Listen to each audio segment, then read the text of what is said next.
Hello everyone, good evening, Radhe Radhe, जय श्री श्याम। दोस्तों, मैं हितेश शेरावत स्वागत करता हूं आप सभी का थ्रोन एजुकेशन के इस ऑनलाइन प्लेटफॉर्म पे। थ्रोन एजुकेशन के इस डिजिटल प्लेटफॉर्म पे आप सभी का हार्दिक स्वागत है, हार्दिक अभिनंदन है। दोस्तों, आज हम यहाँ पे कंटिन्यू करेंगे अपनी जो क्लास रहेगी उसका जो पहला जो चैप्टर रहेगा। जैसा कि लास्ट क्लास में हमने डिस्कस किया था, सिलेबस डिस्कशन किया था, एग्जाम का पैटर्न हमने देखा था कि किस तरीके से एग्जाम पैटर्न रहता है, क्या सिलेबस रहता है और किस क्रम में हम चीज़ों को कवर करते हुए चलेंगे। तो दोस्तों, उसी क्रम में आज की अपनी ये नेक्स्ट क्लास है जिसमें हम फर्स्ट चैप्टर स्टार्ट करने जा रहे हैं, राजस्थान का सामान्य परिचय। भूगोल में देखें, सिलेबस में बात करें तो राजस्थान का सामान्य परिचय नामक वर्ड कहीं भी मेंशन नहीं है, लेकिन जैसा कि हमने कल ही आपको बता दिया था, सबसे पहले हम इसी से शुरुआत करेंगे क्योंकि प्रत्यक्ष रूप से ये कहीं पे मेंशन नहीं होता सिलेबस में, लेकिन यहाँ से क्वेश्चन पूछे जाते हैं। हमने लास्ट क्लास में आपको ये भी बताया था कि सामान्य परिचय वाले टॉपिक में कौन कौन से सब टॉपिक हमें पढ़ने होते हैं। जैसा कि हमने बताया था, हम इसमें पढ़ेंगे राजस्थान की स्थिति एवं विस्तार, राजस्थान का क्षेत्रफल हम इसमें देखेंगे, राजस्थान की सीमाओं के बारे में हम चर्चा करेंगे और उसके अलावा जो नवीनतम संभागीय व्यवस्था है उसकी दोस्तों चर्चा करेंगे और नवीनतम जिला व्यवस्था जो है, नए जो जिलों का गठन हुआ है, वो सारी चीज़ें इस राजस्थान के सामान्य परिचय वाले सेक्शन में आएंगी दोस्तों। तो आज आपको हेडिंग डालनी है राजस्थान का सामान्य परिचय, अपनी आज की पहली क्लास रहेगी दोस्तों। तो एक बार आपको करना क्या है, फेयर कॉपी लेनी है। इससे पहले अगर लास्ट वाली क्लास सिलेबस डिस्कशन वाली आपको नहीं देखी है आपने, तो वो देखनी है ताकि आपकी समझ में आए कि अपनी चीज़ें किस तरीके से चलेंगी, क्या अपना सिलेबस है, क्या अपना एग्जाम पैटर्न रहता है और किस क्रम में, किस रणनीति के साथ में हम इस संपूर्ण सिलेबस को कवर करेंगे दोस्तों। तो आपको पीछे वाली क्लास यानी कि जो फर्स्ट क्लास है वो आपको जरूर से देखनी है सभी दोस्तों को। और उसके अलावा आज आपको हेडिंग डालनी है, अपना जो चैप्टर नंबर 1 रहेगा राजस्थान का सामान्य परिचय, इसके बारे में हम चर्चा करेंगे। नवीनतम जिलों और नवीनतम संभागों के अनुसार चीजें करवाई जाएंगी, क्योंकि अब तो बोर्ड ने बोल दिया है कि जो भी आगामी एग्जाम होंगे उन आगामी एग्जामों में नवीनतम जिलों और नवीनतम जो राजस्थान जी की रहेगी उसके अनुसार क्वेश्चन पूछे जा सकते हैं। चलिए दोस्तों, कॉपी पेन निकाल लें, साथ साथ में नोट्स बनाते हुए आपको चलना है। और वैसे भी आपको पैनल PDF मिलेगी, लेकिन मेरा कहना यही होगा कि आप सभी को नोट्स बनाने हैं अच्छे से और बार बार आपको रिवीजन करना है। जितना आपसे कहा जा रहा है वो सारी चीज़ें आपको करनी है, प्रैक्टिस खूब सारी कराई जाएगी, कंप्लीट जो कंटेंट रहेगा वो आपको दोस्तों दिया जाएगा। इधर उधर कहीं भटकने की आपको आवश्यकता नहीं है। और ये आपको नहीं देखना है कि साइड वाला विद्यार्थी क्या पढ़ रहा है, वो कोई नई बुक लेके आया है, कोई नए नोट्स पढ़ रहा है, तो उन सभी चक्रों में आपको नहीं फंसना है। बस कंटिन्यू जो चीज़ें यहाँ कराई जा रही हैं उनका रिवीजन करना है, बार बार से वो नोट्स बनाने हैं और उसके अलावा अगर कुछ करनी है तो ज़्यादा से ज़्यादा दोस्तों आपको प्रैक्टिस करनी है। ठीक है, चलिए स्टार्ट करते हैं राजस्थान का सामान्य परिचय। जैसा कि लास्ट क्लास में हमने आपको बताया था दोस्तों कि इस राजस्थान के सामान्य परिचय में हम कौन कौन से टॉपिक पढ़ेंगे। तो यहाँ पे हमारा जो पहला टॉपिक रहेगा दोस्तों, जो सबसे पहले राजस्थान के सामान्य परिचय में हम पढ़ते हैं, वो क्या पढ़ना है हमें, राजस्थान की स्थिति एवं विस्तार।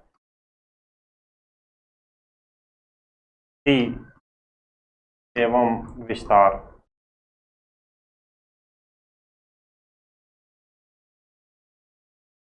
उसके बाद में सेकंड टॉपिक में हम क्या देखेंगे, राजस्थान का क्षेत्रफल। स्थिति विस्तार के बाद में राजस्थान की आकृति की हम यहाँ पे चर्चा करेंगे। आकृति,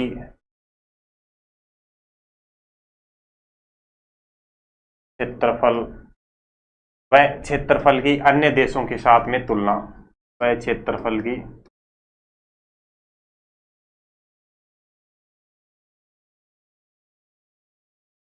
क्षेत्रफल की तुलना।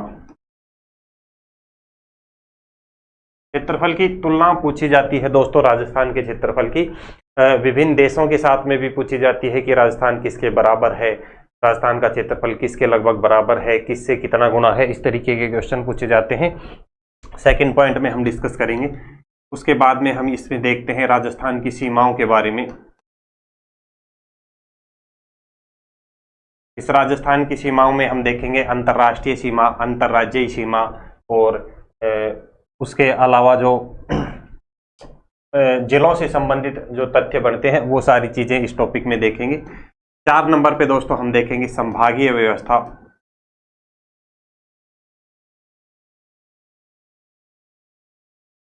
संभागीय व्यवस्था, और 5 नंबर पे इसमें जो रहेगा अपना जिला व्यवस्था, जिला व्यवस्था। तो अपना जो पहला जो टॉपिक रहेगा दोस्तों, पहला जो चैप्टर रहेगा, इस पहले चैप्टर में ये 5 सब टॉपिक हमें पढ़ने हैं और आप सभी को पता होगा, आपने देखा भी होगा, इनसे अच्छे खासे क्वेश्चन यहाँ से दोस्तों पूछे जाते हैं। हर चैप्टर से यहाँ से क्वेश्चन, हर टॉपिक से यहाँ से बनते हैं। स्थिति विस्तार से राजस्थान में क्वेश्चन देखने को मिलते हैं, और जो संभागीय व्यवस्था और जिला व्यवस्था है, इससे तो आप देखिएगा कि 1 या 2 क्वेश्चन आपको डेफिनेटली देखने को मिलेंगे। इसको तो हम बहुत ही अच्छी तरीके से देखेंगे कि पहले क्या चलता था, कब संभागीय व्यवस्था शुरू हुई, कब बंद की गई, कौन सा संभाग कब बना, क्या कौन से संभाग की विशेषता है। इसी तरीके से जिलों के बारे में देखेंगे दोस्तों। तो लगभग ये मान के चलिए कि 4 से 5 घंटे का अपना ये टॉपिक रहेगा। इसमें ये सारी चीजें हम डिस्कस करेंगे। आप कॉपी पेन निकालें, हेडिंग डाल लें और ये डाल लें। उसके बाद में आप नेक्स्ट हेडिंग डाल लें, स्थिति एवं विस्तार। फटाफट से आपको हेडिंग डालनी है राजस्थान की स्थिति एवं विस्तार, और राजस्थान की स्थिति एवं विस्तार में भी सबसे पहले आपको डालना है राजस्थान की स्थिति।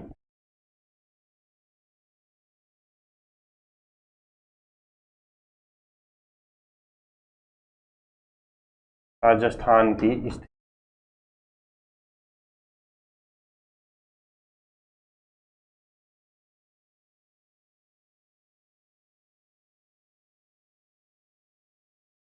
पहली जो हमारी हेडिंग रहेगी दोस्तों, क्या रहेगी? राजस्थान की स्थिति। चलिए, राजस्थान की स्थिति के संदर्भ में 3 से 4 क्वेश्चन दोस्तों बनते हैं, और स्थिति को जानने के लिए उससे पहले हमें थोड़ी सी नॉलेज, बेसिक नॉलेज होनी चाहिए अक्षांशीय एवं देशांतरीय रेखाओं के बारे में। अक्षांशों के आधार पर अगर हम पृथ्वी की बात करते हैं तो संपूर्ण पृथ्वी को अक्षांशों के आधार पर 2 भागों में विभाजित किया गया है। कौन कौन से? उत्तरी गोलार्ध और कौन सा? दक्षिणी गोलार्ध। देशांतरों के आधार पर अगर दोस्तों हम बात करें तो संपूर्ण पृथ्वी को कितने भागों में विभाजित किया जाता है? पुनः 2 भागों में, पूर्वी देशांतर और कौन से? पश्चिमी देशांतर। यानी कि हम यूं कहें कि अक्षांश और देशांतरों दोनों के आधार पर संपूर्ण पृथ्वी को 4 भागों में या 4 गोलार्धों में डिवाइड किया गया है दोस्तों। और उन्हीं 4 गोलार्धों, उन्हीं 4 अक्षांशों के आधार, 4 गोलार्धों के आधार पर राजस्थान की स्थिति से संबंधित क्वेश्चन पूछे जाते हैं। आपसे पूछा जाता है कि विश्व में राजस्थान की स्थिति क्या है या किस गोलार्ध में स्थित है। आपसे पूछ लिया जाता है कि ग्लोब पर राजस्थान की स्थिति क्या है या किस गोलार्ध में स्थित है। ऐसे ही एशिया में आपसे पूछा जाता है, भारत में आपसे पूछा जाता है। तो कुल मिला के 4 कंडीशन, 4 केस बनते हैं दोस्तों। उससे पहले एक बार हम चर्चा करते हैं अक्षांश और देशांतरों के बारे में।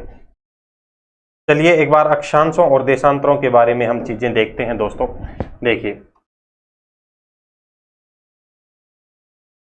अगर अक्षांशों के आधार पर देखें तो इस संपूर्ण पृथ्वी को 2 भागों में विभाजित किया जाता है।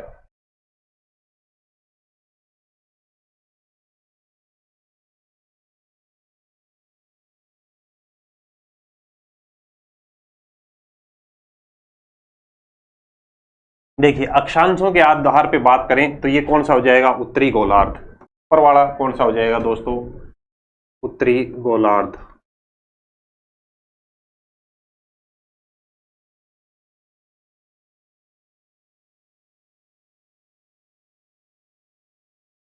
ये कौन सा? उत्तरी गोलार्ध।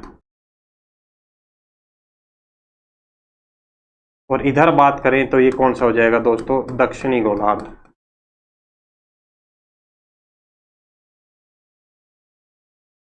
यानी कि अक्षांशों के आधार पर पृथ्वी को 2 भागों में। ये रेखा की बात करें तो ये मध्य वाली रेखा, ये रेखा कौन सी कहलाएगी दोस्तों? आपको सभी को पता होगा, ये कौन सी है? भूमध्य रेखा। कौन सी है? भूमध्य रेखा।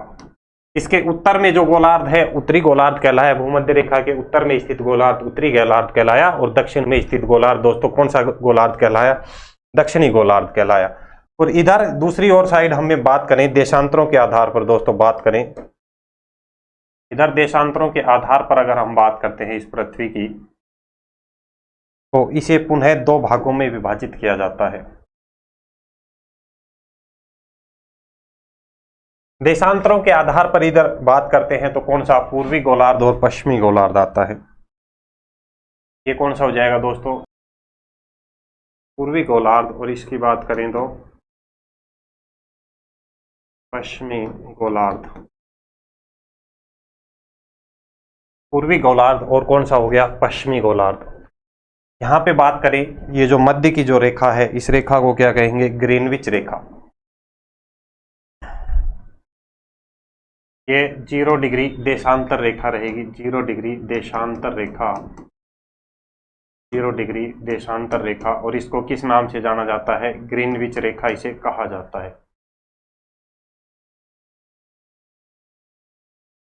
कौन सी रेखा हो जाएगी दोस्तों, ग्रीनविच रेखा। और इसकी बात करें तो ये कौन सी है, 0 डिग्री अक्षांशीय रेखा। ये कौन सी थी, 0 डिग्री अक्षांशीय रेखा। ठीक है, यानी कि संपूर्ण अब पृथ्वी की दोनों के आधार पर दोस्तों हम बात करते हैं, अक्षांशों और देशांतरों के आधार पर। अक्षांशों के आधार पर 2 भाग हुए, देशांतरों के आधार पर इधर दोस्तों 2 भाग हुए।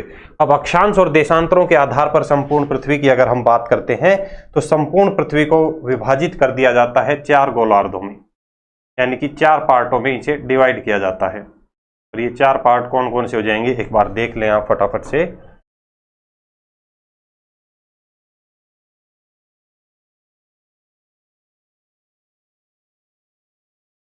ये हो जाएगा उत्तर, ये हो जाएगा दक्षिण, जाएगा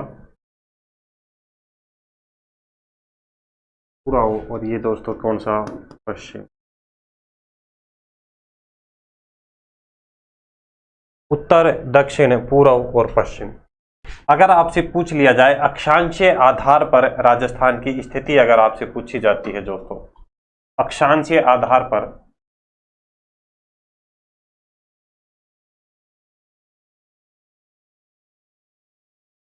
अक्षांशीय आधार पर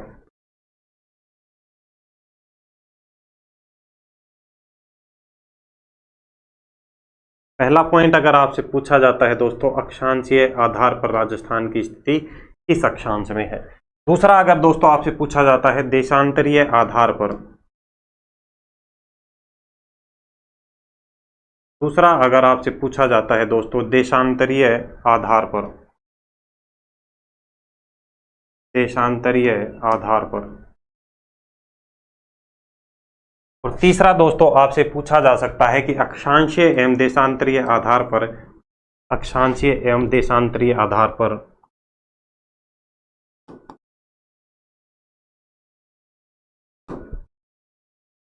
अक्षांशीय एवं देशांतरीय आधार पर, अक्षांशीय एवं देशांतरीय आधार पर, या आपसे पूछ लिया जाए ग्लोब पर,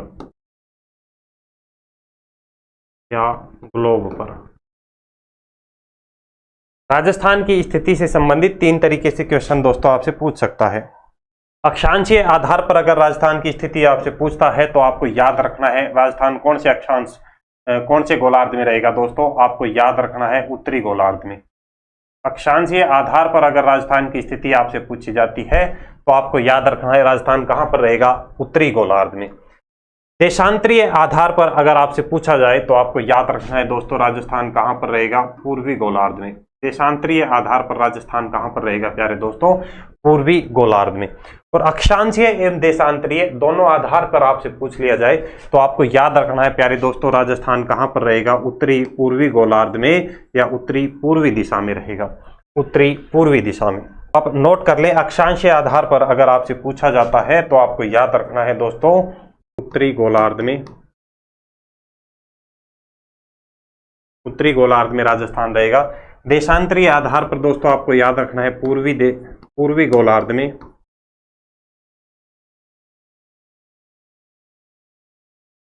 पूर्वी गोलार्ध में।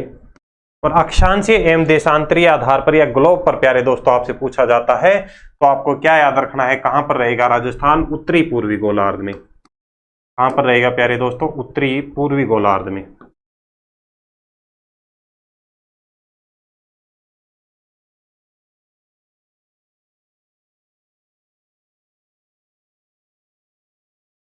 कहां पर रहेगा, उत्तरी पूर्वी गोलार्ध में।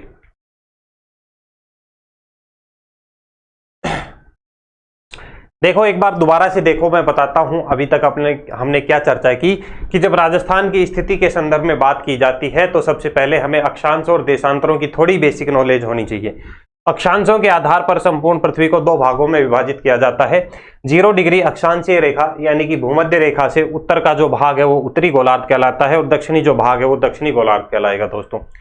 इधर देशांतरों के आधार पर बात करें तो यानी कि 0 डिग्री देशांतर रेखा के पूर्व का जो भाग है वो पूर्वी गोलार्ध कहलाता है और जो पश्चिम का भाग है वो पश्चिमी गोलार्ध कहलाता है। हमसे क्वेश्चन पूछा जाता है एग्जाम में कि अक्षांशों के आधार पर राजस्थान की स्थिति कौन से गोलार्ध में स्थित है, तो हमें याद रखना है दोस्तों कहां पर रहेगी, उत्तरी गोलार्ध में। राजस्थान की स्थिति कहां पर रहेगी, उत्तरी गोलार्ध में। देशांतरों के आधार पर दोस्तों अगर आपसे पूछ लिया जाए कि राजस्थान की स्थिति देशांतरों के आधार पर कौन से गोलार्ध में है, तो आपको याद रखना है कौन से गोलार्ध में रहेगा प्यारे दोस्तों, पूर्वी गोलार्ध में। कौन से गोलार्ध में रहेगा राजस्थान, पूर्वी गोलार्ध में रहेगा। कौन से गोलार्ध में, पूर्वी गोलार्ध में। और अगर लास्ट में आपसे पूछ लिया जाए प्यारे दोस्तों कि अक्षांशीय एवं देशांतरी, ये अक्षांशीय रेखाएं हो गई, सॉरी ये वाली अक्षांशीय रेखाएं हो जाएंगी 0 डिग्री अक्षांशीय रेखा, ये वाली देशांतर रेखा हो जाएगी 0 डिग्री देशांतर रेखा। इन दोनों के आधार पर संपूर्ण पृथ्वी को 4 भागों में विभाजित किया जाता है और उसके अनुसार बात करें 4 भाग यानी कि 4 गोलार्ध कौन कौन से बने, उत्तरी पूर्वी गोलार्ध, दक्षिणी पूर्वी गोलार्ध, दक्षिणी पश्चिमी गोलार्ध और उत्तरी पश्चिमी गोलार्ध। राजस्थान की जो स्थिति रहेगी वो कहां पर रहेगी, फर्स्ट गोलार्ध में रहेगी। तो यहां तक एक बार चीजों को आप नोट कर लें और इसमें जो इंपॉर्टेंट है ये आपको याद रखना है, अक्षांशीय आधार पर उत्तरी गोलार्ध में, देशांतरीय आधार पर प्यारे दोस्तों पूर्वी गोलार्ध में हो जाएगा, देशांतरीय आधार पर पूर्वी गोलार्ध में, और अक्षांशीय एवं देशांतरीय आधार पर आपको याद रखना है कहां पे रहेगा प्यारे दोस्तों, उत्तरी पूर्वी गोलार्ध में। कहां पे, उत्तरी पूर्वी गोलार्ध में। और फटाफट से यहां तक नोट करें, उसके बाद में फिर जो जहां से क्वेश्चन पूछा जाता है, अपनी 4 स्थितियां पूछी जाती हैं, उसकी हम यहां पे चर्चा करेंगे। देखिए यहां तक चीजें हमने देखी, उसके बाद में हमसे क्वेश्चन पूछा जाता है कि एशिया में या विश्व में राजस्थान की स्थिति आपसे पूछ ली जाए, एशिया में पूछ ली जाए या भारत में पूछ ली जाए। तो देखिए ग्लोब पर अभी हमने चर्चा कर ली, ग्लोब पर अगर आपसे पूछा जाए तो स्थिति क्या रहेगी, सेम, यानी कि ग्लोब पर पूछा जाएगा उत्तर पूर्व में। चलिए आप देखें, नोट कर लें, विश्व में राजस्थान की स्थिति, विश्व में स्थिति राजस्थान की, विश्व में अगर स्थिति पूछ ली जाए, पहली कंडीशन ये बनती है, विश्व में स्थिति हमसे पूछ सकता है। दूसरा क्या पूछ सकता है, एशिया में स्थिति,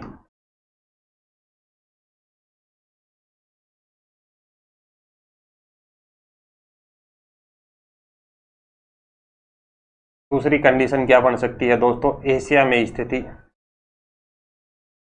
और तीसरी हमारी क्या बनेगी, भारत में स्थिति।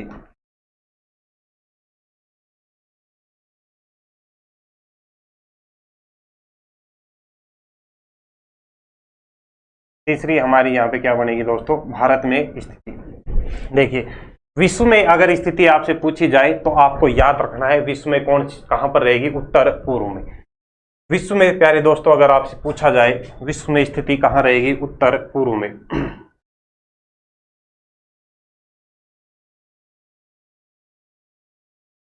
उत्तर, क्या याद रखना है, उत्तर पूर्व में। देखिए आगे डायग्राम में हम देखेंगे, ये उत्तर पूर्व दिशा पूछ सकता है या उत्तरी पूर्वी गोलार्ध भी आपसे पूछ सकता है। आपको क्या याद रखना है, उत्तर पूर्व में रहेगी। एशिया की अगर बात करें तो आपको याद रखना है दक्षिण पश्चिम में।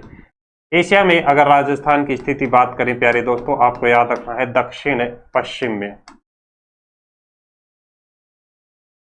दक्षिण पश्चिम। ये दक्षिण पश्चिम दिशा बोल सकते हैं या दक्षिणी पश्चिमी गोलार्ध इसको बोल सकते हैं। और भारत में प्यारे दोस्तों अगर आपसे पूछा जाए तो भारत में आपको याद रखना है, जैसा कि आपको ज्ञात है, उत्तर पश्चिम में रहेगा। कहां पर, उत्तर पश्चिम में, उत्तर पश्चिम में क्या रहेगा, उत्तर पश्चिम में। देखिए अब हम मैप में इनको दर्शाते हैं, एक डायग्राम के थ्रू इनको चीजों को देख लेते हैं फटाफट से, के बाद में नेक्स्ट हम चर्चा करेंगे।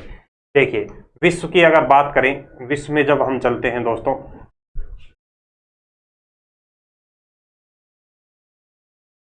देखिए दोस्तों यहाँ पे 3 केस बनते हैं। इससे पहले 3 केस हम पहले देख चुके हैं जो स्थिति से आधारित पूछे जाते हैं। क्या बताया, विश्व में स्थिति पूछी जाती है कि राजस्थान की विश्व में स्थिति क्या है। जैसा कि हमने यहाँ पे बताया क्या रहेगी, उत्तर पूर्व में स्थित है, यानी कि जो राजस्थान स्थित रहेगा कहां पर, इस गोलार्ध में, यानी कि उत्तरी पूर्वी गोलार्ध में राजस्थान स्थित रहेगा। कहां पर, विश्व में। एशिया में बात करें प्यारे दोस्तों, एशिया में हमने क्या बताया, दक्षिण पश्चिम में राजस्थान स्थित है, यानी कि जो राजस्थान की स्थिति रहती है वो कहां पर रहती है, इस एरिया में। कहां पर रहती है, इस एरिया में दक्षिण पश्चिम में। और भारत में देखें तो भारत में आप सभी को पता होगा कि भारत में राजस्थान कहां पर स्थित है, इस वाले हिस्से में स्थित है। कौन से वाले हिस्से में स्थित है दोस्तों, इस उत्तरी पश्चिमी हिस्से में। कौन से में, उत्तर पश्चिम हिस्से में। ये कौन सी हो जाएगी, उत्तर पश्चिमी गोलार्ध या उत्तर पश्चिम में। राजस्थान ये कहां पर स्थित रहेगा, उत्तर पश्चिम में। इधर बात करें तो इधर कहां पर, दक्षिण पश्चिम में। ये कौन सा हिस्सा हो जाएगा, दक्षिण पश्चिमी, दक्षिण पश्चिम। कहां पर स्थित रहेगा, दक्षिणी पश्चिमी गोलार्ध में। और इधर बात करें तो कौन से गोलार्ध में, उत्तरी पूर्वी गोलार्ध में, उत्तरी पूर्वी गोलार्ध में या उत्तरी पूर्वी दिशा में। कहां पर स्थित रहेगा, उत्तरी पूर्वी गोलार्ध या उत्तरी पूर्वी दिशा में। कुल मिला के ये 4 कंडीशन या 4 केस बनते हैं, किससे संबंधित, स्थिति से संबंधित। एक बार पुनः देख लें, अगर आपसे एग्जाम में क्वेश्चन पूछा जाएगा राजस्थान की स्थिति से संबंधित, 6 कंडीशन होती हैं, 6 आधार पर 6 तरीके से क्वेश्चन पूछ सकता है।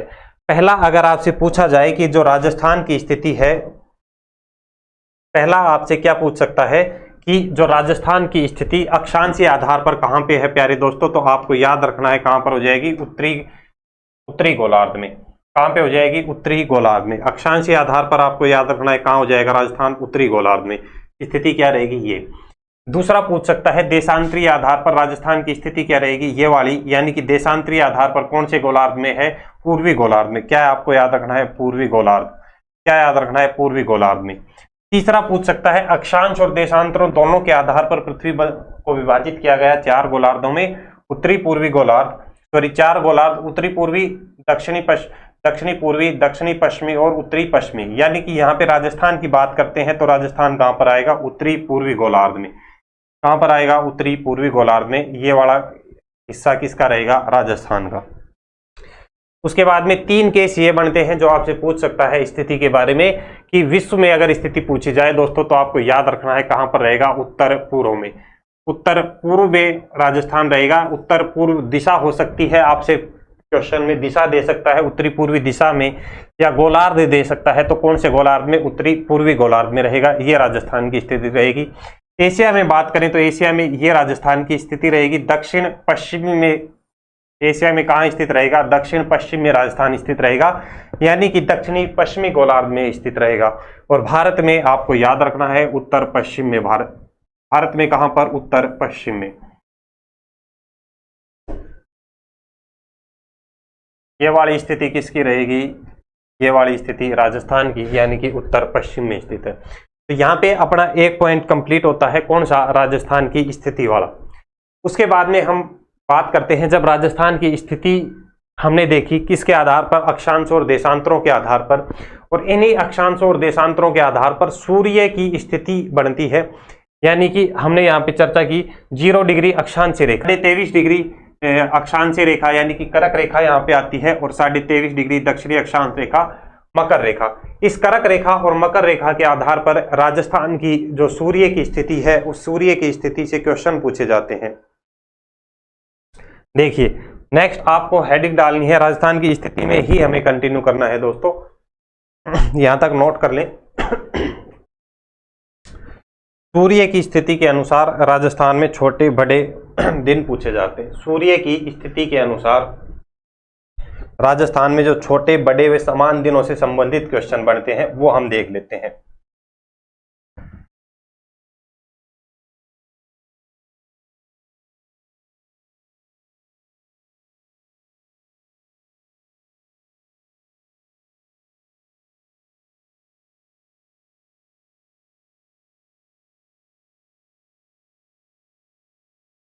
सूर्य की स्थिति के अनुसार राजस्थान में, सूर्य की स्थिति के अनुसार राजस्थान में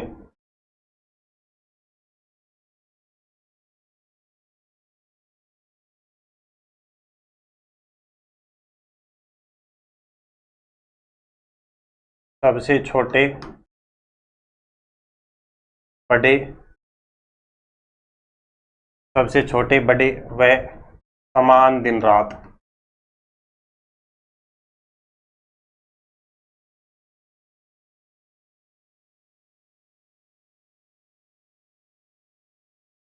तो हेडिंग क्या है दोस्तों, ये अपनी हेडिंग रहेगी नेक्स्ट। इससे 4 क्वेश्चन पूछे जाते हैं, 4 केस यहाँ पे बनते हैं, चारों कंडीशन की हम यहाँ पे बात करेंगे। सूर्य की स्थिति के अनुसार राजस्थान में सबसे छोटे बड़े व समान दिन रात। देखिए यहाँ पे 4 कंडीशन बनती हैं। जब सूर्य की स्थिति रहती है कर्क रेखा पे, यानी कि कर्क रेखा के ऊपर सूर्य लंबवत चमकता है, पहली कंडीशन, जिसे बोलते हैं कर्क संक्रांति, जो कि कब होती है, 21 जून को। दूसरी जो कंडीशन होती है, जो सूर्य जो है दक्षिणी गोलार्ध में होता है, दक्षिणायन होता है, और मकर रेखा पर उसकी जो किरणें हैं सीधी पड़ती हैं सूर्य की मकर रेखा पर, ठीक है। और वो जो कंडीशन है उसे मकर संक्रांति कहते हैं। 22 दिसंबर के दिन वो कंडीशन बनती है, वो केस बनता है। नेक्स्ट जो होता है, एक बोलते हैं वसंत विषु, जब सूर्य उत्तरी गोलार्ध में होता है और कहां पर, भूमध्य रेखा पे सीधा चमकता है। उत्तरी गोलार्ध में स्थिति है, भूमध्य रेखा के ऊपर सीधा चमकता है। कंडीशन जो होती है 21 मार्च के दिन ऐसी स्थिति बनती है, वसंत विषु इसको बोलते हैं।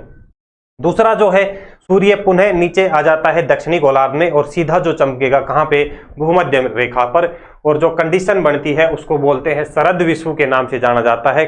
और ये जो टाइम होता है 23 दिसंबर का होता है दोस्तों। देखिए चारों ही स्थिति की हम बात करते हैं, 4 कंडीशन बनती हैं, एक कर्क संक्रांति की, एक मकर संक्रांति की और एक वसंत विषु की। यहाँ पे देखिए हम नोट करते हैं।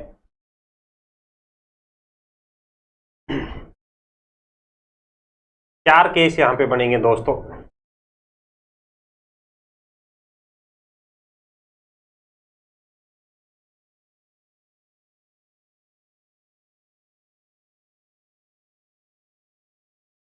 एक तो यहां पे बनती है कौन सी, हमने अभी बताया कर्क संक्रांति। कर्क, पहला केस किसको बोलते हैं, कर्क संक्रांति का बनता है। बात करें इस कर्क संक्रांति की, पहली कंडीशन कौन सी, कर्क संक्रांति की। दूसरी बात करें कौन सी बनेगी यहाँ पे, मकर संक्रांति की। कौन सा केस बनेगा, मकर संक्रांति।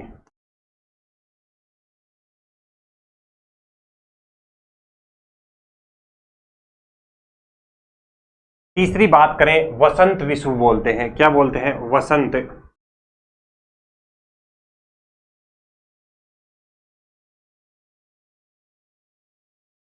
तीसरा कौन सा हो जाएगा दोस्तों, वसंत विषु। वसंत, या इसको बसंत विषु कहते हैं, वसंत विषु। और चौथे की बात करें कौन सा हो जाएगा, शरद विषु।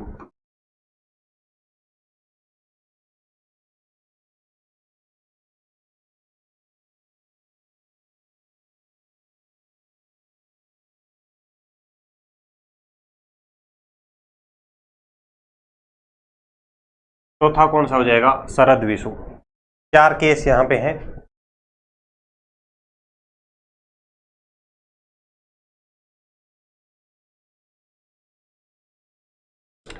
बात करें इस कर्क संक्रांति की, कंडीशन कब बनती है, आपको याद रखना है 21 जून को।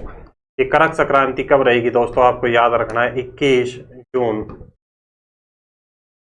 कब रहेगी, 21 जून को कर्क संक्रांति, 21 जून। इस मकर संक्रांति की हम बात करें, आपको याद रखना है 22 दिसंबर।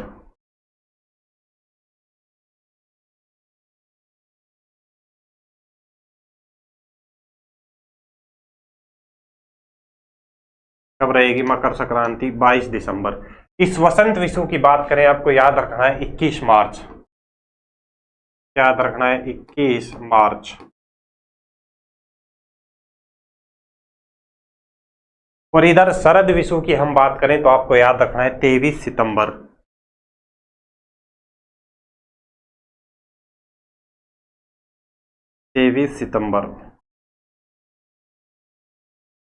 देखिए आगे चारों की हम चर्चा करते हैं। जैसा कि हमने बताया सूर्य की स्थिति के बारे में, यानी कि 21 जून को जब हम देखते हैं तो 21 जून को जो सूर्य रहेगा वो कहां पर रहेगा दोस्तों, देखो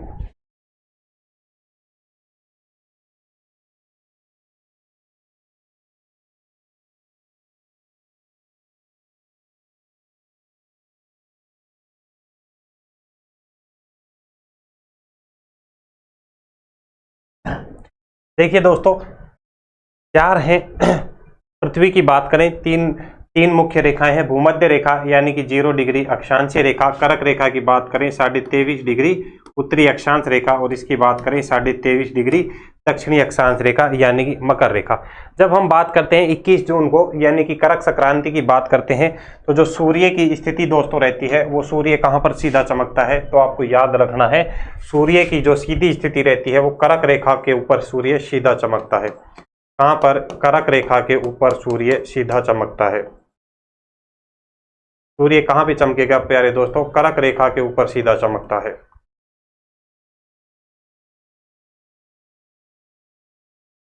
कर्क रेखा के ऊपर सूर्य सीधा चमकता है यानी कि उत्तरायण रहता है।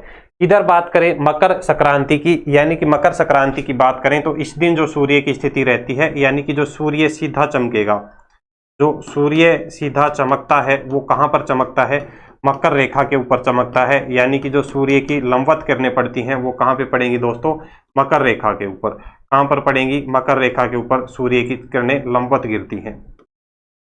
ठीक है। जब बात करें वसंत विषुव की, यानी कि 21 मार्च की सूर्य की स्थिति की बात करें तो सूर्य पुनः कहाँ पर रहेगा? उत्तरायण रहेगा। सूर्य पुनः कहाँ पर रहेगा? उत्तरायण रहेगा, यानी कि उत्तरी गोलार्ध में रहेगा सूर्य। और इसकी जो सीधी किरणें पड़ेंगी वो कहाँ पर पड़ेंगी?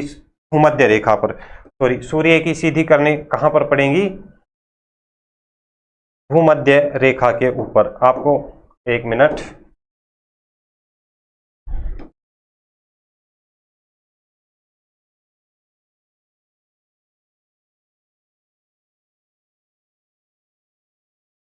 ये रेखा कौन सी हो जाएगी? कर्क। ये कर्क है, ये भूमध्य है, ये कौन सी हो जाएगी? मकर। यहाँ पे बात करें 21 मार्च को वसंत विषुव को सूर्य की सीधी स्थिति या सूर्य की सीधी किरणें कहाँ पे पड़ेंगी? मकर रेखा के ऊपर 21 मार्च को। और इधर शरद विषुव की बात करें यानी कि 23 सितंबर की बात करें तो सूर्य की जो स्थिति रहेगी पुनः क्या रहेगी दोस्तों? दक्षिणायन रहेगी। और सूर्य सीधा कहाँ पे चमकेगा? तो आपको याद रखना है सूर्य सीधा चमकेगा, भूमध्य रेखा के ऊपर लंबवत किरणें पड़ती हैं। कौन सी रेखा पर? भूमध्य रेखा के ऊपर। किरणें कहाँ पर लंबवत पड़ेंगी? भूमध्य रेखा के ऊपर लंबवत किरणें पड़ेंगी। और सूर्य की स्थिति दक्षिणायन रहेगी। कंडीशन कब की रहेगी? 23 सितंबर की। तो इन्हीं आधार पर राजस्थान में पूछे जाते हैं कि जो सबसे छोटे बड़े दिन व रात हैं वो हमसे पूछे जाते हैं। उन सभी की हम यहाँ पे बात करते हैं। देखिए 21 जून की बात करें तो 21 जून में राजस्थान में सबसे बड़ा दिन व सबसे छोटी रात होती है। इस 21 जून की बात करें तो इस 21 जून को आपको याद रखना है राजस्थान में सबसे बड़ी रात, 21 जून की बात करें तो सबसे बड़ा दिन होता है। राजस्थान में बात करें सबसे बड़ा दिन होता है कब? 21 जून को। सबसे बड़ा दिन होगा 21 जून को। सबसे छोटी रात होगी, सबसे छोटी रात होगी, सबसे छोटी रात, सबसे छोटी रात, सबसे छोटी रात होगी कब? 21 जून को। और इसी 21 जून को अगर आपसे पूछ लिया जाए कि राजस्थान में सबसे छोटी परछाई किस दिन बनती है तो आपको याद रखना है किस दिन बनेगी दोस्तों? 21 जून को। सबसे छोटी परछाई, सबसे छोटी परछाई,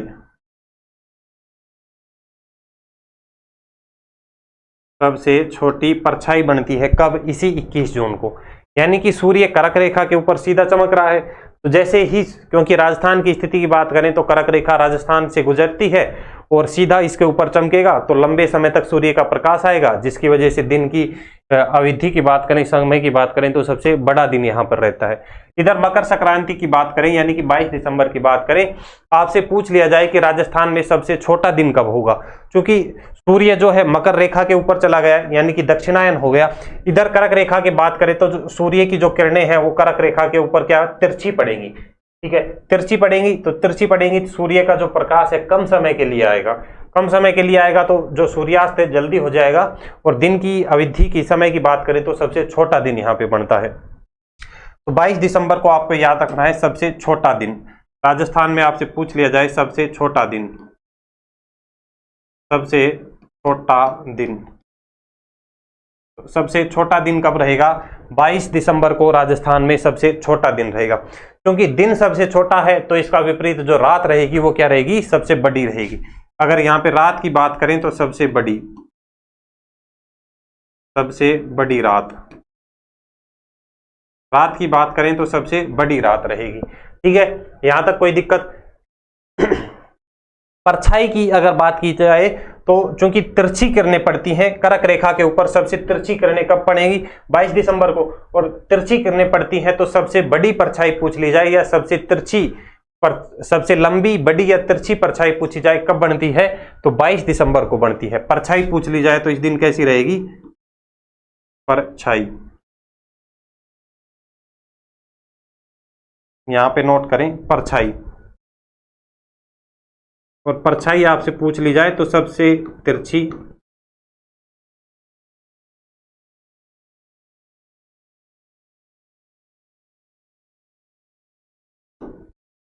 सबसे बड़ी व तिरछी। परछाई कैसी बनेगी इस दिन? सबसे बड़ी व सबसे तिरछी परछाई अगर पूछ ली जाए, सबसे बड़ी, सबसे तिरछी या सबसे लंबी भी अगर पूछ ली जाए तो इसी दिन बनती है सबसे लंबी। ठीक है, ये बात याद रखनी है 22 दिसंबर की। अगर बसंत विषु यानी कि 21 मार्च की बात करें तो सूर्य चूंकि भूमध्य रेखा के ऊपर चमकता है, सीधी लंबवत किरणें, तो भूमध्य रेखा के ऊपर चमक रहा है तो जो प्रकाश है उत्तरी गोलार्ध में भी उतना ही जाएगा और दक्षिणी गोलार्ध में भी। यानी कि दिन और रात जो है वो समान रहेंगे। कब? 21 मार्च को। 23 सितंबर को अगर पूछ ले तो सेम कंडीशन, सूर्य तो चमक रहा है भूमध्य रेखा के ऊपर ही, लेकिन जो कंडीशन क्या है? दक्षिणायन है, दक्षिणायन रहता है सूर्य। और इस समय भी दिन व रात की बात करें तो समान ही रहेंगे, दिन व रात इस समय भी समान रहेंगे। ठीक है, तो 21 मार्च को आपको याद रखना है दिन व रात बराबर, 21 मार्च को दिन व रात बराबर रहेंगे।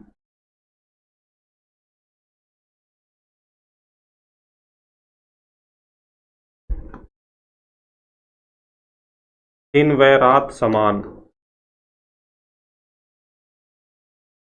दिन व रात दोनों में समान रहेंगे। सूर्य सीधा कब चमके, कहां पे चमकेगा? भूमध्य रेखा के ऊपर। दिन व रात समान रहते हैं 21 मार्च और कब? 23 सितंबर। 21 मार्च और 23 सितंबर दोनों को ही सेम कंडीशन रहेगी, दिन और रात समान रहेंगे।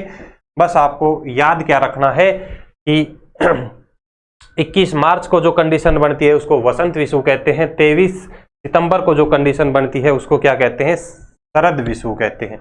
यहाँ पे क्या रहेगी? परछाई की बात पूछ ली जाए, सबसे बड़ी, तिरछी व लंबी रहेगी। ये बातें आप यहाँ तक एक बार नोट कर लें फटाफट से। यहाँ से अपना क्वेश्चन एग्जाम में पूछा जाता है कि सूर्य की स्थिति के अनुसार राजस्थान में सबसे छोटे, बड़े व समान जो दिन पूछे जाते हैं। तो यहां तक एक बार आप नोट कर लें राजस्थान की स्थिति के संदर्भ में। उसके बाद में हम नेक्स्ट चर्चा करेंगे राजस्थान के विस्तार की। नेक्स्ट जो हमारा रहेगा विस्तार, और विस्तार में हम देखेंगे अक्षांशीय विस्तार और देशांतरीय विस्तार के बारे में। अक्षांशीय विस्तार और देशांतरीय विस्तार की हम चर्चा करेंगे।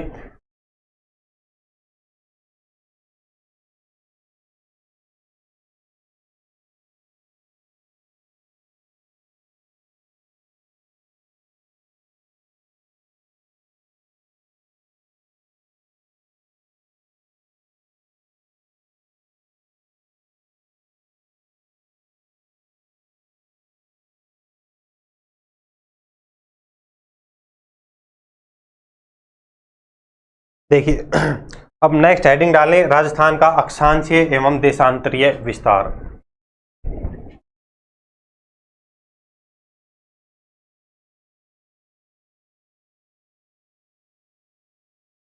राजस्थान का अक्षांशीय व देशांतरीय विस्तार।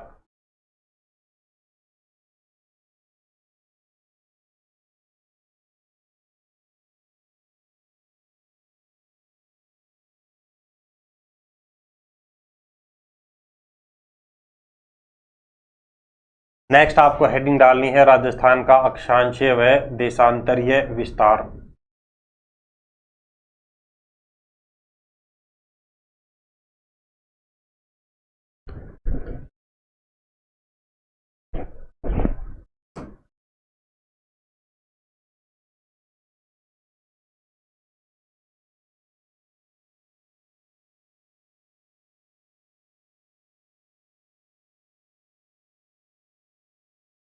चलिए दोस्तों, अक्षांशीय एवं देशांतरीय विस्तार की हम बात करते हैं। तो सबसे पहले आप देखिए, अक्षांशीय विस्तार की बात करते हैं और उसके लिए आपको याद होगा कि अभी हमने लास्ट में क्या बताया था, अक्षांशों के आधार पर। अक्षांशों के आधार पर राजस्थान कहां पर है, उत्तरी अक्षांश में, यानी कि उत्तरी गोलार्ध में स्थित है। तो हमें क्या काउंट करने हैं, उत्तरी अक्षांश ही काउंट करने हैं। राजस्थान यहां पे है, तो उत्तरी अक्षांश से उत्तरी अक्षांश के मध्य ही राजस्थान स्थित रहेगा। आपको कंफ्यूज नहीं होना है उत्तरी और दक्षिणी अक्षांशों में।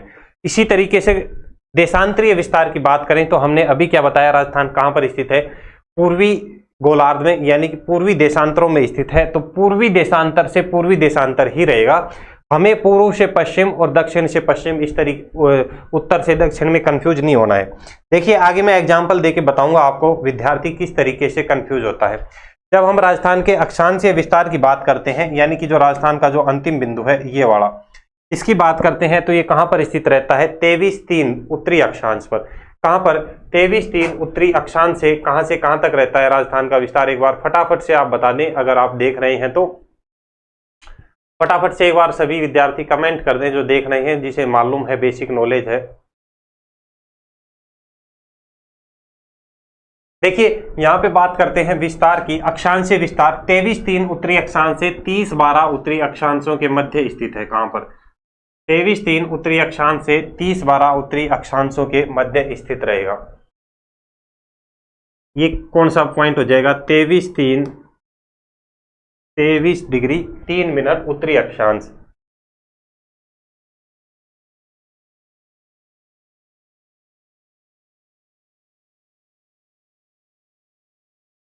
तेईस 3 उत्तरी अक्षांश से, और इस बिंदु की अगर हम बात करें तो ये बिंदु कौन सा हो जाएगा दोस्तों,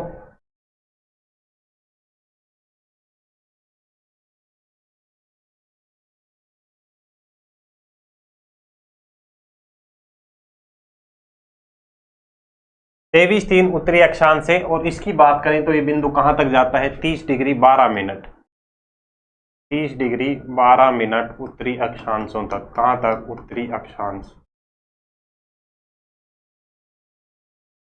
और अगर यहाँ पे हम देशांतरीय विस्तार की बात करें, यानी कि राजस्थान का इधर का अंतिम बिंदु और ये वाले अंतिम बिंदु की अगर बात करें तो ये देशांतरीय विस्तार कितना रहेगा दोस्तों,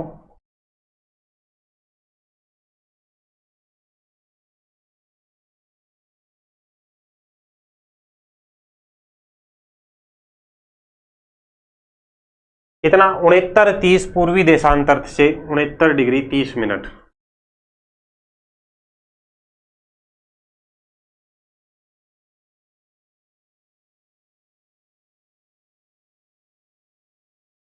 उनहत्तर डिग्री 30 मिनट पूर्वी देशांतर से 78 डिग्री 17 मिनट पूर्वी देशांतर तक। कहां तक, 78 डिग्री 17 मिनट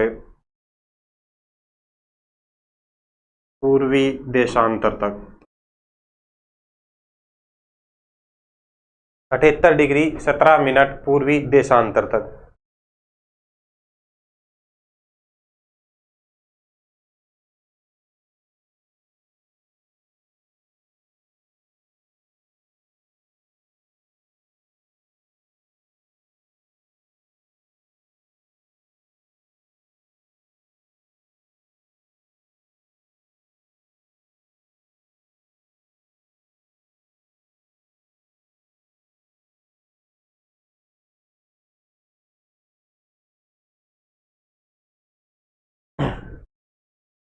ठीक है, ये बात करें 23 डिग्री 3 मिनट उत्तरी अक्षांश से 30 डिग्री 12 मिनट उत्तरी अक्षांशों के मध्य स्थित है। यहाँ के इसके उत्तरी और दक्षिणी बिंदुओं की साथ साथ में बात कर लेते हैं। यहाँ पे 23 डिग्री 3 मिनट यानी कि उत्तरी अक्षांश पर जो राजस्थान का सबसे दक्षिणतम बिंदु है, इस सबसे दक्षिणतम बिंदु की दोस्तों यहाँ पे बात करें तो आपको याद रखना है, ये वाला जो पॉइंट है इसकी बात करें तो ये कौन सा गांव रहेगा। अगर आपसे गांव पूछ लिया जाए तो आपको याद रखना है कौन सा गांव रहेगा दोस्तों, बोरकुंड गांव। गांव अगर आपसे पूछ लिया जाए, यहाँ पे 3 कंडीशन, गांव आपसे पूछ लिया जाए तो आपको याद रखना है बोरकुंड गांव। कौन सा, बोरकुंड गांव। गांव पूछ लिया जाए कौन सा रहेगा, बोरकुंड गांव। सबसे दक्षिणतम तहसील अगर आपसे पूछ ली जाए, तहसील राजस्थान की सबसे दक्षिणतम तहसील पूछ ली जाए तो आपको याद रखना है कौन सी? कुशलगढ़ तहसील। कौन सी? कुशलगढ़। कौन सी तहसील? कुशलगढ़ तहसील। उसके बाद में यहाँ पे आपसे जिला पूछ लिया जाए, राजस्थान का सबसे दक्षिणतम जिला अगर आपसे पूछा जाए दोस्तों, सबसे दक्षिणतम जिला अगर पूछ लिया जाए तो सभी को ज्ञात होगा जिला कौन सा रहेगा? ये बांसवाड़ा। कौन सा जिला? बांसवाड़ा। कौन सा जिला रहेगा प्यारे दोस्तों? बांसवाड़ा। इधर सबसे उत्तरी की बात करें, उत्तरी गांव पूछ लिया जाए तो आपको याद रखना है सबसे उत्तरी गांव इस पॉइंट पे स्थित है, यानी कि जो राजस्थान का सबसे उत्तरी बिंदु है कौन सा हो जाएगा दोस्तों? तो आपको याद रखना है सबसे उत्तरी गांव अगर आपसे पूछा जाता है तो आपको याद रखना है कौन सा हो जाएगा? कोणा गांव। गांव अगर आपसे पूछ लिया जाए तो कौन सा? कोणा गांव। गांव के बाद में तहसील अगर आपसे पूछी जाती है तो तहसील कौन सी रहेगी? तहसील गंगानगर ही रहेगी। तहसील अगर आपसे पूछी जाए तो कौन सी? गंगा नगर। और यहाँ पे जिला अगर आपसे पूछ लिया जाए दोस्तों तो कौन सा हो जाएगा? गंगानगर। जिला अगर आपसे पूछ लिया जाए तो प्यारे दोस्तों कौन सा हो जाएगा? गंगानगर जिला। ठीक है, सबसे उत्तरी गांव कोंडागांव, सबसे उत्तरी तहसील गंगानगर तहसील, सबसे उत्तरी जिला गंगानगर जिला। इधर बात करें पूर्वी की, यानी कि पूर्वी बिंदु पर स्थित जो बिंदु है इसकी अगर हम यहाँ पे बात करें, यानी कि 78-17 पे स्थित जो सबसे पूर्वी बिंदु है वहां पे अगर आपसे गांव पूछा जाए दोस्तों, 78-17 पे स्थित गांव पूछा जाए तो गांव आपको याद रखना है कौन सा हो जाएगा? गांव सिलाना गांव।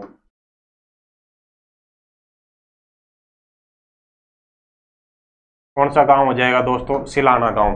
गांव के अलावा यहां से आपसे पूछ ली जाए, तहसील पूछ ली जाए, इसकी सबसे पूर्वी तहसील कौन सी रहेगी तो आपको याद रखना है राजखेड़ा तहसील। तहसील कौन सी रहेगी? राजखेड़ा तहसील।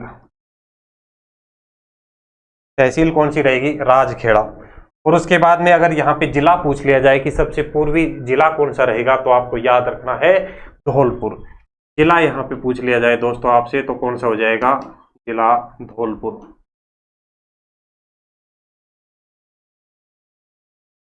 जिला कौन सा हो जाएगा दोस्तों? यहाँ पे धौलपुर। इधर पश्चिमी आपसे पूछ ली जाए, पश्चिम के बारे में बात की जाए,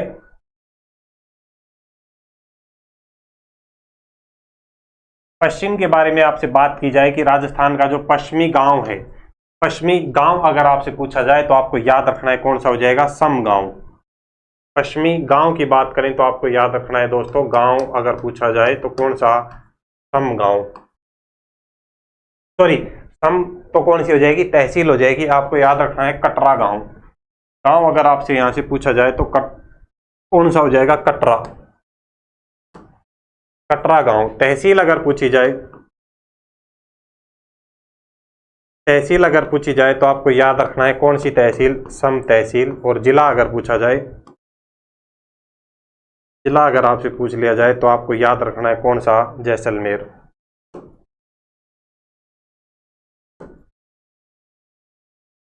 तो ये कुछ पॉइंट है, ये कुछ बिंदु हैं जो आपको याद रखने हैं राजस्थान के विस्तार से संबंधित, अक्षांशीय एवं देशांतरीय विस्तार से संबंधित। उन्हें देखिए कि राजस्थान के अक्षांशीय विस्तार की बात करें 23 डिग्री 3 मिनट उत्तरी अक्षांश से 30 डिग्री 12 मिनट उत्तरी अक्षांशों के मध्य स्थित है। राजस्थान के सबसे दक्षिणी बिंदु की बात करें तो कौन सा गांव? बोरकुंड गांव। तहसील पूछी जाए तो कुशलगढ़ तहसील। जिला आपसे पूछा जाए तो बांसवाड़ा। उत्तरी बिंदुओं की बात करें, उत्तरी गांव पूछा जाए कोणा, उत्तरी तहसील पूछी जाए गंगानगर और उत्तरी जिला पूछा जाए गंगानगर। पूर्वी की बात करें, पूर्वी विस्तार की, देशांतरीय विस्तार की 69-30 से 78-17 पूर्वी देशांतरों के मध्य है। गांव पूछ लिया जाए सिलाना गांव, तहसील पूछ ली जाए राजखेड़ा और जिला पूछ लिया जाए तो धौलपुर। और इधर पूछा जाए तो सम गांव, सॉरी कटरा गांव, सम तहसील और जैसलमेर जिला।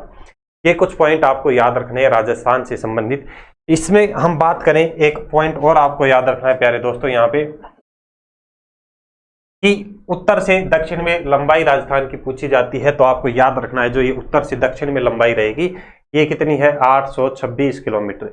ये कितनी रहेगी प्यारे दोस्तों? 826 किलोमीटर।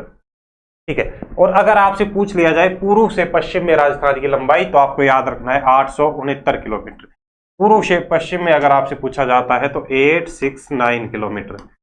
कितनी 869 किलोमीटर, 869 किलोमीटर हो जाएगी। इसके मध्य की गांव के बारे में पूछ लिया जाए तो आपको याद रखना है लंपापोई गांव है जो कि नागौर में पड़ता है, लंपापोई गांव है नागौर में पड़ता है, ठीक है। उसके अलावा राजस्थान में कर्क रेखा की लंबाई पूछ ली जाए तो जो यहां से डूंगरपुर बांसवाड़ा से राजस्थान में कर्क रेखा गुजरती है,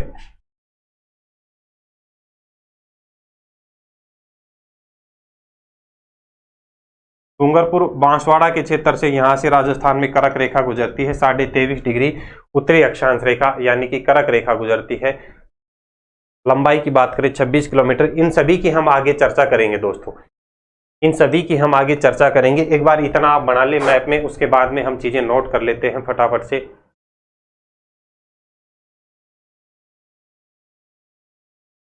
चलिए नेक्स्ट स्लाइड पे ये नोट करें,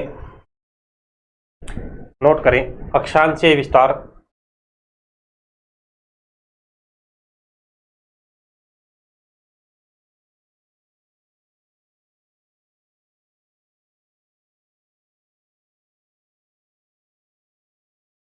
पॉइंट नोट करें, अक्षांशीय विस्तार 23 डिग्री 3 उत्तरी अक्षांश से, 23 3 उत्तरी अक्षांश से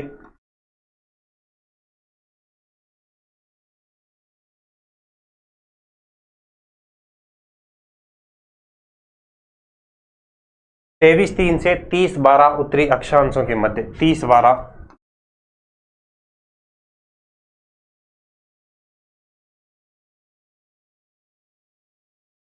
उत्तरी अक्षांश। अक्षांशीय विस्तार के बाद में नेक्स्ट पॉइंट आप नोट करें देशांतरीय विस्तार।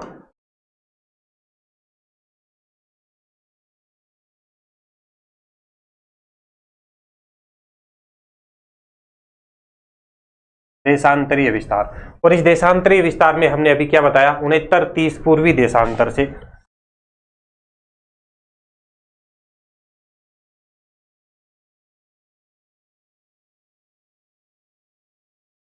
उनहत्तर 30 पूर्वी देशांतर से 78-17 पूर्वी देशांतरों के मध्य। कहां पर 78-17 पूर्वी देशांतर के मध्य, पूर्वी देशांतर के मध्य। इस राजस्थान के अक्षांशीय विस्तार में अंतर की बात करें, इस अक्षांशीय विस्तार में अंतर की अगर दोस्तों बात करें तो ये अंतर जो है ये कितना रहता है, अक्षांशीय विस्तार में अंतर की बात करें तो लगभग कितना रहता है 7 डिग्री 9 मिनट का अंतर रहता है। ये अंतर की बात करें तो आपको याद रखना है 7 डिग्री 9 मिनट का अंतर रहता है। और इधर देशांतरीय विस्तार में अंतर की बात करें तो ये लगभग कितना रहता है 8 डिग्री 47 मिनट का अंतर रहता है, 8 डिग्री 47 मिनट का अंतर रहता है। यहाँ पे 8 डिग्री 47 मिनट, और इसको लगभग में कितना काउंट करते हैं, लगभग में अगर हम देखें तो कितना, लगभग 9 डिग्री का अंतर रहता है। और इसी 9 डिग्री के अंतर के कारण राजस्थान का जो पूर्वी बिंदु है और जो पश्चिमी बिंदु है उसमें 35 मिनट और 8 सेकंड का समय अंतराल देखने को मिलता है। चलिए इसको हम देखते हैं, एक बार ये पॉइंट नोट करें अक्षांशीय विस्तार और देशांतरीय विस्तार में।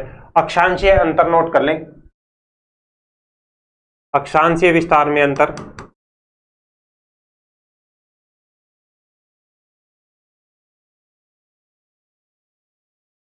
अक्षांशीय विस्तार में अंतर, अक्षांशीय विस्तार में अंतर कितना बताया 7 डिग्री 9 मिनट, 7 डिग्री 9 मिनट का। इसको इसमें से घटा के आप देख लेना, इतना ही निकल के आएगा। देशांतरीय विस्तार में अंतर की बात करें दोस्तों, देशांतरीय विस्तार में अंतर, देशांतरीय विस्तार में अंतर की अगर हम यहाँ पे बात करें, और इस देशांतरीय विस्तार में अंतर की बात करें तो लगभग 8 डिग्री 47 मिनट का अंतर निकल के आता है, 8 डिग्री 47 मिनट का, 8 डिग्री 47 मिनट का अंतर निकल के आता है। और लगभग में देखें तो लगभग में कितना हो जाएगा दोस्तों 9 डिग्री का अंतर रहता है, लगभग में कितना 9 डिग्री का। और इसी 9 डिग्री के अंतर के कारण जो अभी लास्ट में हमने यहाँ पे चर्चा करी कि जो सिलाना गांव है और इधर हम बात करें कौन से कटरा गांव, इन दोनों में समय अंतराल देखने को मिलता है, यानी कि यहाँ पे सूर्य पहले उदय होता है और यहाँ पे सूर्य की बात करें तो 35 मिनट, लगभग 35 मिनट 8 सेकंड, लगभग 36 मिनट बाद यहाँ पे सूर्य उदय होता है, यानी कि 36 मिनट का यहाँ पे समय अंतराल देखने को मिलता है। देखिए कैसे, क्योंकि जब हम पृथ्वी की बात करते हैं, पृथ्वी की जब हम बात करते हैं तो जो संपूर्ण जो पृथ्वी है कितने देशांतर घूमती है 24 घंटे में? 360 देशांतर घूमती है। जब उसमें से हम एक देशांतर की निकालते हैं, यानी कि जो पृथ्वी है 1 डिग्री या एक देशांतर घूमने में जो समय लेगी वो कितना लेती है? लगभग 4 मिनट का समय लेती है। यानी कि पृथ्वी को 1 डिग्री या एक देशांतर घूमने में जो समय लगता है वो कितना लगेगा दोस्तों? 4 मिनट का। यहाँ पे नोट कर लें आप, क्योंकि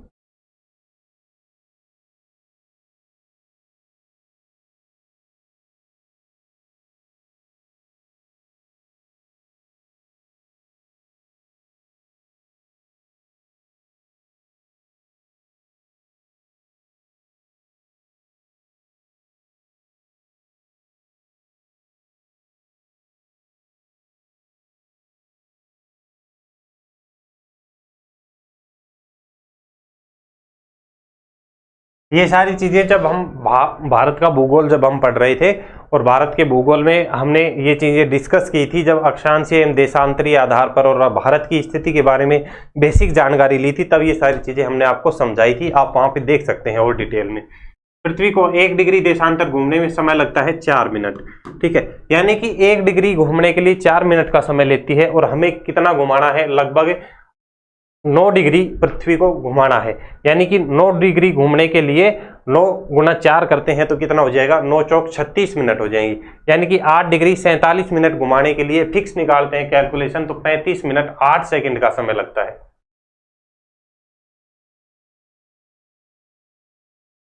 पृथ्वी को कितने? 8 डिग्री 47 मिनट, 8 डिग्री 47 मिनट या लगभग 9 डिग्री देशांतर, लगभग 9 डिग्री देशांतर घूमने में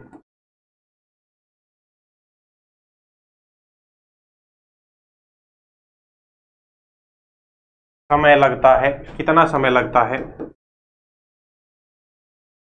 ये समय कितना लगेगा? 9 गुना 4 करेंगे तो 36 आ जाएंगे, और 8 डिग्री 47 मिनट गुना 4 करेंगे तो ये कितना निकल के आएगा? 35 मिनट 8 सेकंड। कितना आएगा? 35 मिनट 8 सेकंड।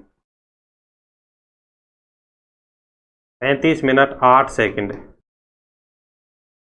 क्या इसको राउंड फिगर में क्या बोलते हैं? 36 मिनट।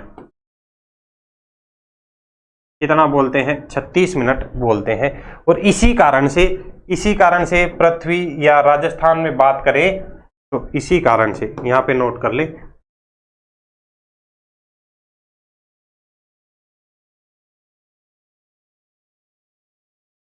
इसी कारण से पूर्वी बिंदु और पश्चिमी बिंदु पर सूर्योदय होने में 36 मिनट का अंतराल देखने को मिलता है।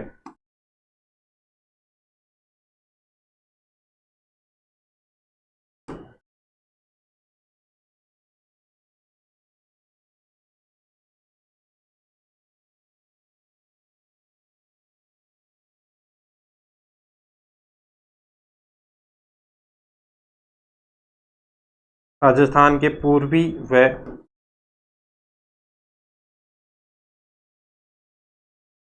पश्चिमी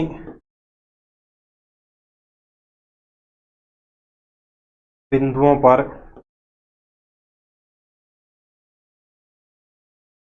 सूर्योदय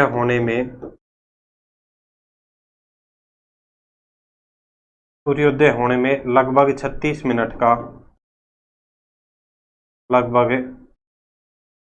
मिनट का समय अंतराल देखने को मिलता है।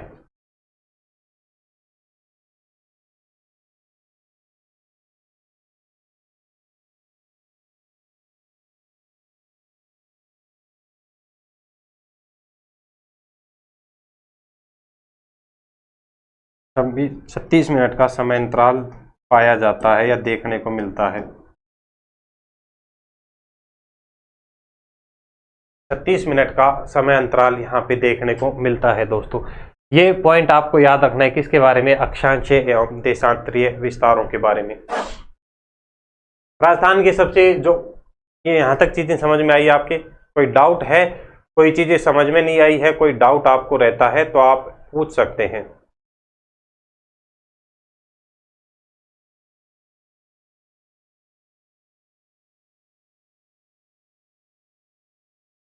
उसके बाद में उत्तरी दक्षिणी बिंदु, ये तो आप नोट कर लेंगे, ये अलग से नोट कराएं इनको। चलिए मैं नोट करा देता हूं फटाफट से, यहाँ पे लिखें नेक्स्ट पॉइंट।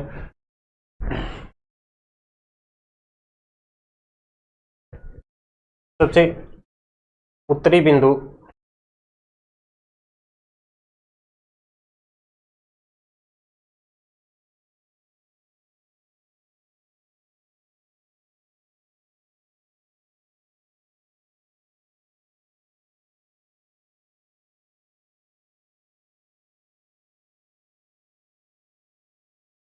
राजस्थान का, यहाँ पे 3 पॉइंट लिखने हैं। नंबर 1 क्या लिखना है, सबसे उत्तरी बिंदु।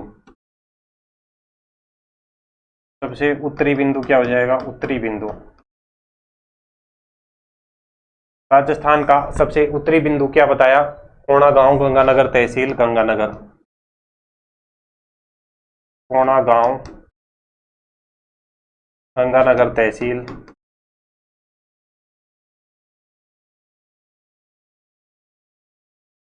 गंगानगर तहसील, गंगानगर।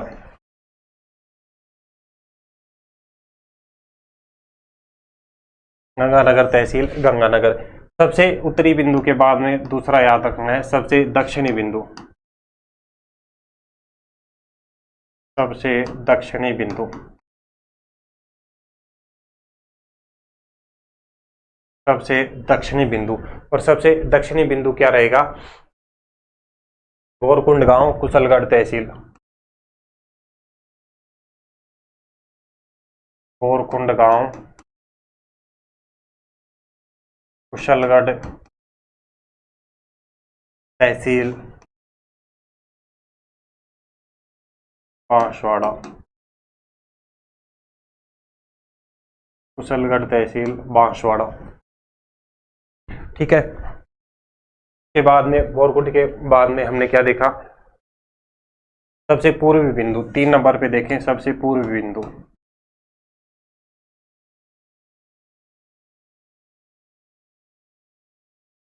सबसे पूर्वी बिंदु, और सबसे पूर्वी बिंदु हमने क्या बताया था, धौलपुर में स्थित था, सिलावट गांव।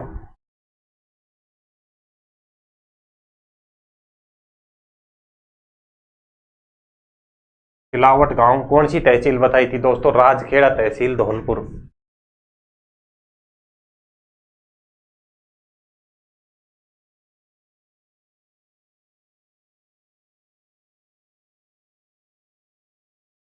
राजखेड़ा तहसील, धौलपुर। और यहाँ पे चौथा क्या बताया था, सबसे पश्चिमी जो बिंदु था, कटरा गांव। पश्चिमी बिंदु जो था वो क्या था दोस्तों, कटरा गांव। पश्चिमी बिंदु कटरा गांव।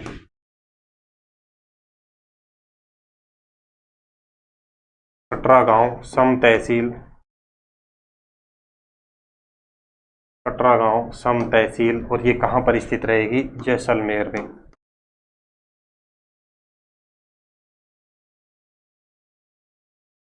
कहाँ पर स्थित रहेगी दोस्तों, जैसलमेर में।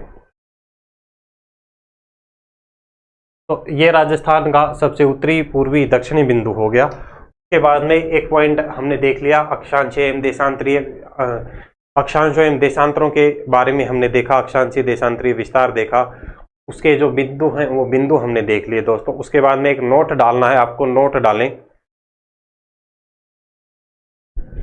फटाफट से, नोट डालें। एक नोट डालना है आपको, और नोट में क्या लिखना है कि जो 27.5 डिग्री,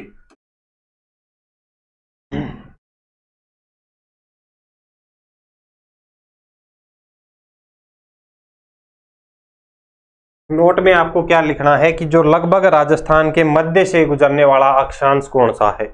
अगर आपसे पूछ लिया जाए कि राजस्थान के मध्य से गुजरने वाला अक्षांश, तो आपको याद रखना है 23.5 डिग्री उत्तरी अक्षांश।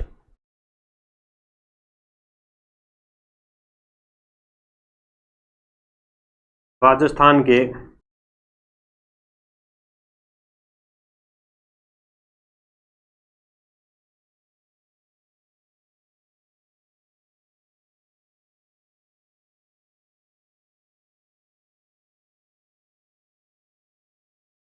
राजस्थान के लगभग मध्य से, राजस्थान के लगभग मध्य से गुजरने वाला अक्षांश।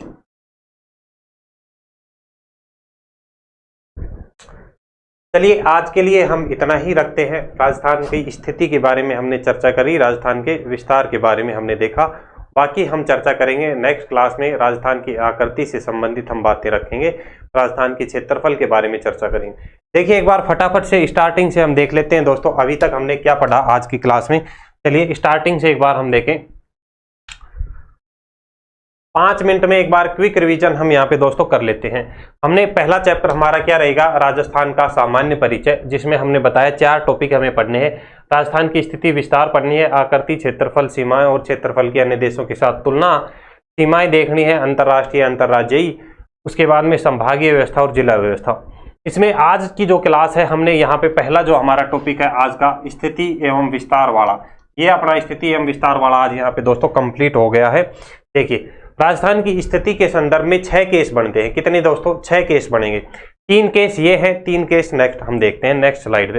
यहाँ पे देखा अक्षांशीय आधार पर आपसे पूछ सकता है कि राजस्थान कौन से गोलार्ध में स्थित है, आपको याद रखना है उत्तरी गोलार्ध में। देशांतरीय आधार पर आपसे पूछ सकता है राजस्थान कौन से गोलार्ध में स्थित है, पूर्वी गोलार्ध में।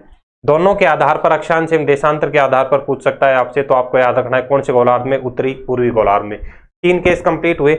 उसके बाद में नेक्स्ट बात करें तो यहाँ पे 3 केसों की कि विश्व में स्थिति पूछ सकता है, एशिया में और भारत में। विश्व में आपसे पूछे तो राजस्थान कौन से गोलार्ध में है, उत्तरी पूर्वी गोलार्ध में।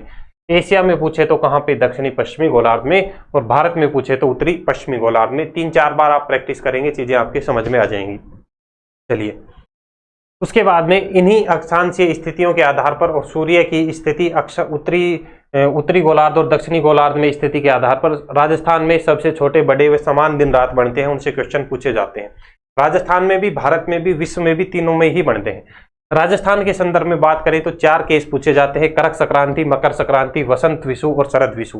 डायरेक्ट क्वेश्चन भी आपसे पूछ सकता है कि करक संक्रांति कब आती है, आपको याद रखना है 21 जून को पूछ ले। मकर संक्रांति कब आती है, 22 दिसंबर को। वसंत विषु पूछ ले कब आती है, 21 मार्च को। और शरद विषु पूछ ले 23 दिसंबर को।